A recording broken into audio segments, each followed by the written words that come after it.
केंद्र शासनाच्या विरोधात वाहन चालकांचा रस्ता रोको।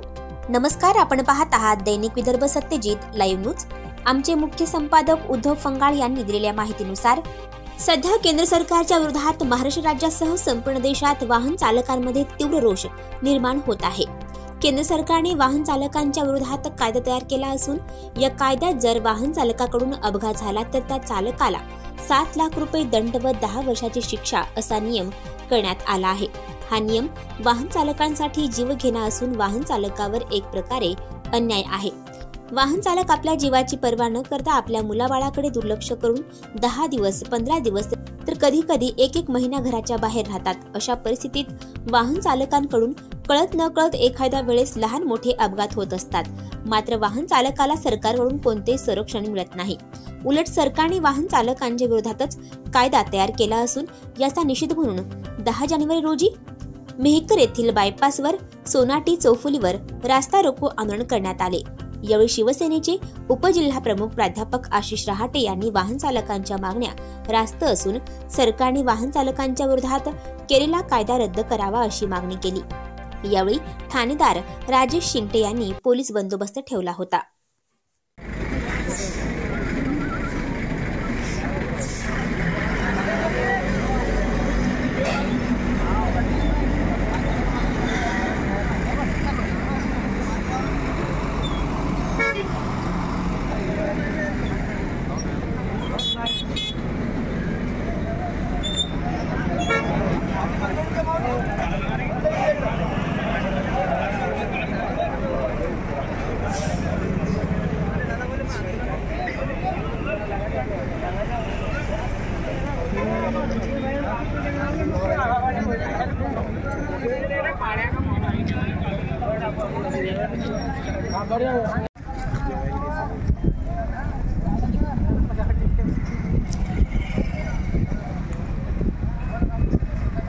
कोणते ड्राइवर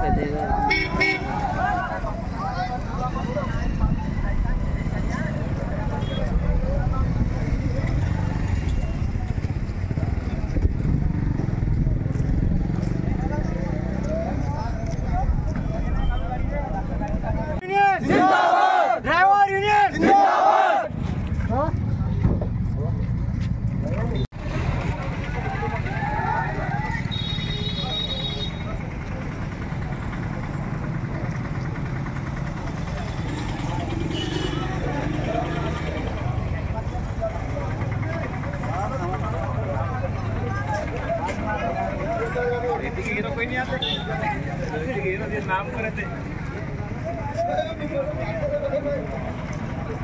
कोण बोलणार आहे त्याच्यात? बोलणार कोण आहे त्याच्यात?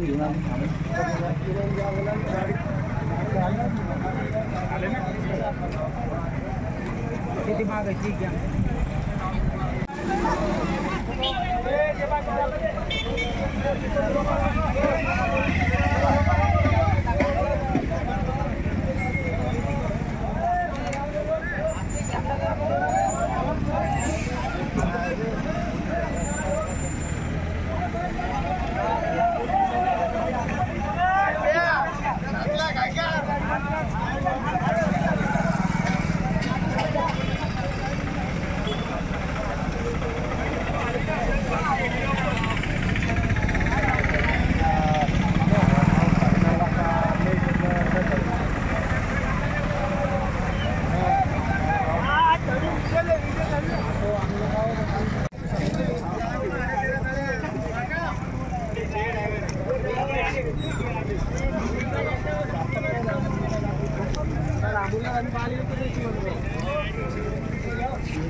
सरकार थोडसे असे अरे मामू आहे की मोठा करा ना, असं मी करा ना, थोडा मोठा करा वाना असे माग पुढे राहा, इकडे पुढे सगळ्यांना पुढे येतात।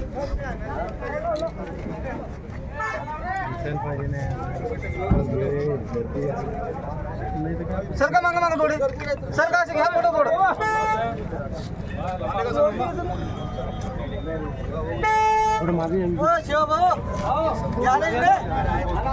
अरे या ना अध्यक्ष एक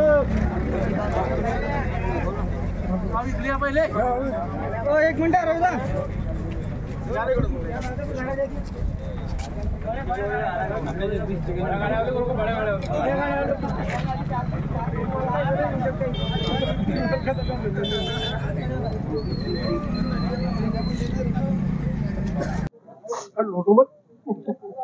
आज मेहकर शहरामध्ये क्रांतिकारक ड्रायव्हर युनियनच्या माध्यमातून रस्ता रोको या ठिकाणी आयोजित केलेला आहे। खऱ्या अर्थानं केंद्र सरकारने जो अलीकडच्या काळामध्ये जो कायदा त्या ठिकाणी पारित केला, या कायद्यामध्ये हा कायदा निषेधार्थ त्या ठिकाणी आहे। कारण दिवस रात्र ड्रायव्हर युनियन आपला जीव धोक्यात घालून आपला प्रवास त्या ठिकाणी करतात, आमच्यासारख्या प्रवाशांना सुखरूप पोहोचवण्याचं काम त्या ठिकाणी करतात। अवजड वाहनं असतील, जड वाहनं असतील, हे सर्व वाहनं जीवावर बेतत त्या ठिकाणी ते प्रवास त्या ठिकाणी करत असतात।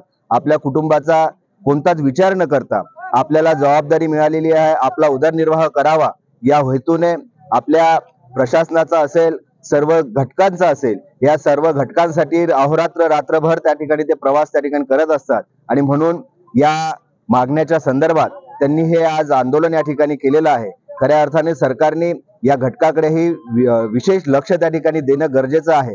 कारण अलीकडचा जो कायदा त्या ठिकाणी निर्माण झाला, यामध्ये सक्त 10 वर्षाची मजुरी, सजा आणि त्याच पद्धतीने 7 लाखापर्यंतचा दंड, ही ड्रायव्हर लोक ज्या पद्धतीने आपला त्या ठिकाणी प्रवास करतात, ज्या पद्धतीने आपण त्या ठिकाणी त्यांचा जो उदरनिर्वाह त्या ठिकाणी चालवतात, हे करत असताना त्यांना जेमतेम पगार त्या ठिकाणी असतो। आणि ड्रायव्हर वाहन मालक ज्या पद्धतीने त्यांना पैसा पुरवायला पाहिजे किंवा ज्या पद्धतीने त्याचा मोबदला द्यायला पाहिजे, तो मोबदला सुद्धा त्यांना त्या ठिकाणी मिळत नाही। परंतु अशा परिस्थितीमध्ये यांच्यावर जर का असे अपघात हा होतच असतात आणि खऱ्या अर्थानं त्याचं नावच अपघात त्या ठिकाणी झालेलं आहे। ते कोणी जाणून बुजून हे करत नसतो, तर तो घडलेली घटना त्या ठिकाणी घडत असते आणि ती अचानक त्या ठिकाणी घडत असते, त्याला दोषी कोणीही त्या ठिकाणी असू शकत नाही। म्हणून अशा पद्धतीने या कायद्यामध्ये सुधार करून या ड्रायव्हरच्या माध्यमातून ड्रायव्हरांना जे सोयीचं होईल त्या माध्यमातून त्या ठिकाणी हा कायदा त्या ठिकाणी करावा। आणि खऱ्या अर्थानं या ड्रायव्हर युनियनना आमचाही त्या ठिकाणी पाठिंबा आहे आणि या लोकांच्या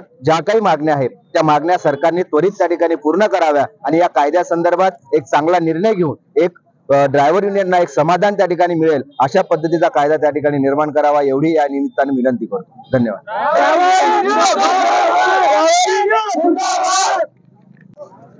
काळे पिवरी संघटना, ऑटो संघटना, पिकअप संघटना, ट्रक ड्रायव्हर युनियन संघटना, जे काही आज गृहमंत्री माननीय अमित शाह यांनी जो कायदा मंजूर केलेला आहे, याचा जाहीर निषेध करत आहे आम्ही। व आजपासून आम्ही बेमुदत गाड्या बंद करण्याचं निवेदन दिलं आणि जोपर्यंत कायदा रद्द होत नाही, हा काळा कायदा रद्द होत नाही, तोपर्यंत आम्ही गाड्याचा निषेध करत आहे। आणि संपूर्ण ड्रायव्हर युनियन मिळून आम्ही जाहीर निषेध करत आहे। हा कायदा त्वरित रद्द करण्यात यावा अशी मागणी करत आहे आम्ही।